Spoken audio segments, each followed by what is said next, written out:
என்ன அளவுக்கு இதெல்லாம் நடக்குதுன்னு தெரிய மாட்டேங்குது. எதுக்கு பிறந்த சுமையை தூக்கி மேலே வைக்கிறாங்க.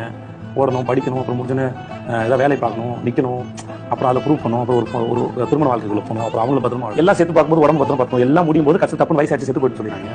எதுக்கு இவ்வளோ என்னதுன்னு தெரியல.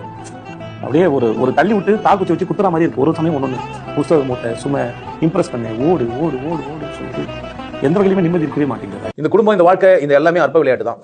நீங்க சீரியஸா செய்ய வேண்டியது என்னன்னா, நீங்க சந்தோஷமா இருக்கீங்களா இல்லையான்னு கவனிக்கிறது மட்டும்தான். இந்த அற்ப விளையாட்டு எதுக்காக ஏற்படுத்தப்பட்டது? நீங்க இதெல்லாம் கொண்டு சந்தோஷமா இருப்பீங்களான்ட்டு. இப்போ இதெல்லாம் செஞ்சு நீங்க துக்கப்படுறீங்க. பொண்டாட்டி கட்டின்னு துக்கப்படுறீங்க, புள்ள பெற்றுன்னு துக்கப்படுறீங்க, வீடு கட்டி துக்கப்படுறீங்க, மெயின்டைன் பண்ண முடியலன்ட்டு, காரை வாங்கிட்டு துக்கப்படுறீங்க. நீங்க எது செஞ்சுக்கிறீங்க அப்படின்னா துக்கப்படுறது தான். சட்டை வாங்கி போட்டீங்க, கீஞ்சிச்சின்னு துக்கப்படுகிறீங்க. செருப்பு வாங்கி போட்டீங்க, கட்டிச்சின்னு துக்கப்படுகிறீங்க. புரியுதா? அப்போ நான் சீரியஸா என்ன செய்யணும்? இதெல்லாம் அற்ப விளையாட்டு. நான் சந்தோஷமா இருக்கணும், அது மட்டும்தான் கேமோட அச்சீவ்மெண்ட் என்ன அப்படின்னா, எப்போதும் நான் எப்படி இருக்கணும்? நான் எப்போதும் மகிழ்ச்சியா எப்படி இருப்பேன்னா, நான் எங்கேருந்து வந்தேன், நான் எங்கே போகிறேன், என்னை படைச்சது எது, நான் இதுக்கு நன்றியோடு எப்படி வாழ்றது.